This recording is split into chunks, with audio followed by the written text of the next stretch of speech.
Hello বন্ধুরা, আজকে সেইভাবে রান্না কিছু করিনি, তাই রাতে একটু মাছ ছিল, পাতলা করে মাছের ঝোল করব, তাই তোমাদের সঙ্গে একটু শেয়ার করছি।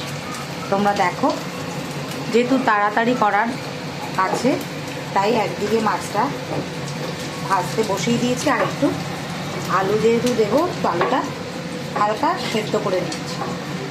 এই যে কালো জিরে ফোড়ন দিলাম, ফোড়ন দিয়ে এই আলুগুলো দিয়ে দেবো, ধুয়ে এর মধ্যে দিয়ে দেবো। একটু ভাপিয়ে নিলাম যাতে তাড়াতাড়ি হয় এবং আলুর কষটাও বেরিয়ে যায়।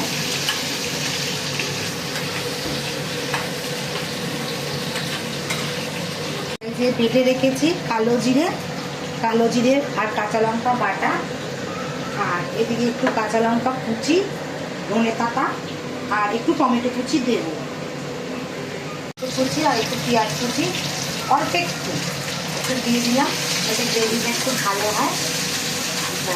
এরপরে একটু নুন হলুদ দেবো, নুন হলুদ দিয়ে এই বাটাটা দিয়ে দেবো, কালো জিরে বাটাটা একটু কষানো হয়ে গেলে আগে থেকে একটু গরম জল করে রেখেছিলাম, এই যে দিয়ে দেবো, তাহলে বেশি সময় লাগবে না। দিয়ে জলটা যেহেতু আলুগুলোও সেদ্ধ হয়ে গেছে আর জলটা যেহেতু ফুটে গেছে, তো এবার এই ভাজা মাছগুলো এক এক করে দিয়ে দেবো যাতে একটু ভালো করে সেদ্ধ হয় এবং মশলাগুলো ঢোকে।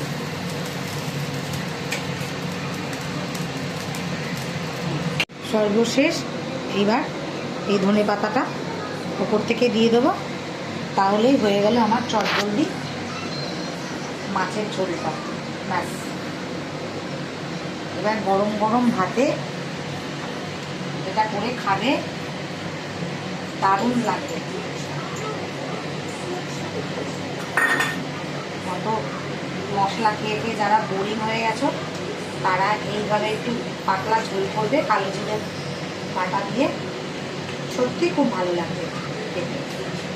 ব্যাস, আমার মাছের ঝোল হয়ে গেছে, এবার আমি গ্যাসটাকে বন্ধ করে দেবো।